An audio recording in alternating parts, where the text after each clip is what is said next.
నమస్కారం welcome to GK news 9 ఉపాధ్యాయ దినోత్సవ సందర్భంగా కరీంనగర్ జిల్లా కేంద్రంలోని రేకుర్తి మైనారిటీ గురుకుల పాఠశాలలో ముఖ్య అతిథిగా పాల్గొన్న కొత్తపల్లి మండల సబ్ ఇన్స్పెక్టర్ ఎస్ సాంబమూర్తి విద్యార్థులను ఉద్దేశించి రాబోయే తరాలకు కాబోయే అధ్యాపకులు కావాలని, చెడు వ్యసనాలకు బానిసలు కావద్దని, చెడు అలవాట్లకు దూరంగా ఉండాలని గురువులు మరియు తల్లిదండ్రులు చెప్పిన విధంగా నడుచుకోవాలని, అలా అయితేనే మీరు మంచి ప్రయోజకులు కాగలరని తెలియజేశారు.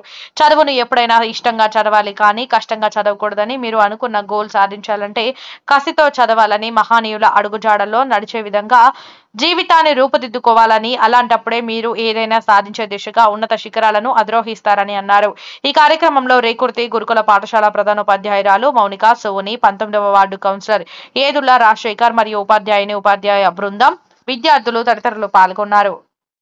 డిసిప్లిన్ ఉంది. నెక్స్ట్ టీచర్లకు తో డిసిప్లిన్ ఉన్నవాడు ఈ రోజు ఇక్కడ దాకా రాగలుగుతారు. ఎవరికైతే డిసిప్లిన్ లేదో వాడికి చదువు రాదు. వాడి పరిస్థితి మధ్యలోనే ఆగిపోవడం కానీ నా దగ్గరికి రావడం జరుగుతుంది. నా దగ్గరికి అంటే పోలీస్ దగ్గరికి వస్తారు. పోలీస్ దగ్గరికి ఎవరు వస్తారు? తప్పు చేసిన వస్తారా? ఇద్దరు వస్తారు, కానీ తప్పు చేసిన వాళ్ళు వస్తారు.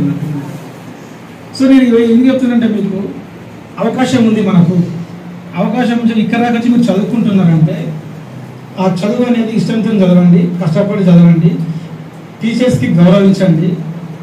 ప్రతి ఒక్కరు టీచర్స్కి రాగానే విష్ చేయాలి. చాలామంది విష్ చేయరు టీచర్స్కి. అదే పెద్ద ఏమనుకుంటారంటే ఇదే గొప్పగా ఫీల్ అవుతుంటారు, నేను విష్ చేయలేను. కానీ దానివల్ల వాని యొక్క డిసిప్లిన్ తగ్గుతూ ఉంటుంది.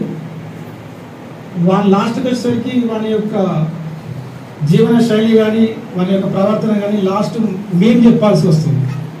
ఇంట్లో తండ్రి చెప్పాలి, కొట్టి తండ్రి చెప్పలేదు. నెక్స్ట్ కొట్టలేదు, టీచర్ కొడుతుంది, టీచర్లో కొట్టలేదు, తాటు కొట్టలేదు ఎవరు? ఇక్కడ దాకా రావడం అవసరమా? సో అక్కడనే కంప్లీట్ చేసుకోవాలి, టీచర్ దగ్గర తీసుకోవాలి. అంటే నేను ఏం చెప్తున్నానంటే, ఎవరైనా సరే టీచర్స్కి వచ్చిన డౌట్స్ అన్నీ అడగండి. ఏ డౌట్స్ వస్తే ఆ డౌట్స్ అడగాలి, క్లాస్ రూమ్లో డౌట్స్ అడగాలి, క్లారిఫై చేసుకోవాలి, మంచిగా చదవాలి, ఇష్టంతో చదవాలి. ఏది ఏదైతే అవుతుందో అనుకో అది అయినట్టు మనం ఊహించుకొని బతకాలి. ఫస్ట్ ఏమవుతున్నామో అనేది ఊహించుకోవాలి, ఫస్ట్ అది అయినట్టే ఫీల్ కావాలి. ఆ విధంగా మీరు చదవండి, ఖచ్చితంగా మీరు అనుకున్న ప్లేస్కి వెళ్తారు. అది ఎనీథింగ్, ఏ పోస్ట్ కావచ్చు, అది పొలిటికల్ కావచ్చు, పోలీస్ కావచ్చు, రెవెన్యూ డిపార్ట్మెంట్ కావచ్చు, టీచర్ డిపార్ట్మెంట్, ప్రొఫెషనల్ కావచ్చు, బిజినెస్ మ్యాన్ కావచ్చు, ఎనీథింగ్ అది అయినట్టు ఫీల్ అయి ఉంటే ఖచ్చితంగా మీరు అవుతారు. ఆ ఆలోచన మనం లేనప్పుడు అక్కడికి వెళ్తామండి, వెళ్ళలేదు. రైట్, ఇంకోటి ఇది అయిపోయింది టాపిక్. ఇంకొక చిన్న టాపిక్. అన్నిటికన్నా డేంజరస్ ఏంటంటే ఈరోజు జరిగేది అమ్మాయిలకు అబ్బాయిలకు మధ్యలో ఒక సెల్ ఫోన్ ఉంటుంది. తెలిసిన సెల్ ఫోన్ అందరికీ ఇప్పుడు సెల్ ఫోన్ ఉన్నాయి. ఇప్పుడు ఇదే కదా సెల్ ఫోన్ అంటే. ఒకప్పుడు నాకు ఒకటే సెల్ ఫోన్ ఉంది, ఒక సెలవు లేదు. ఇప్పుడు నేను ఎందుకు ఇది ఖచ్చితంగా నాకు అవసరం ఇది, గవర్నమెంట్ ఇస్తుంది. మీరు ఎవరైనా ఫోన్ చేస్తే లిఫ్ట్ చేయాలి కదా, ఇది గవర్నమెంట్ ఇస్తుంది. ఇదేంటిది పర్సనల్, నాకు పర్సనల్ లైఫ్ ఉండాలి కదా, ఉండదా? పోలీస్ అయినా అందుకనే రెండు పెట్టుకున్నాను. ఓకేనా? సో నేను ఎందుకు అది అవసరం కాబట్టి.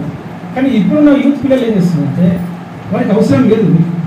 మీకు ఎంతవరకు మొబైల్ అవసరమో అంతవరకే యూజ్ చేయండి.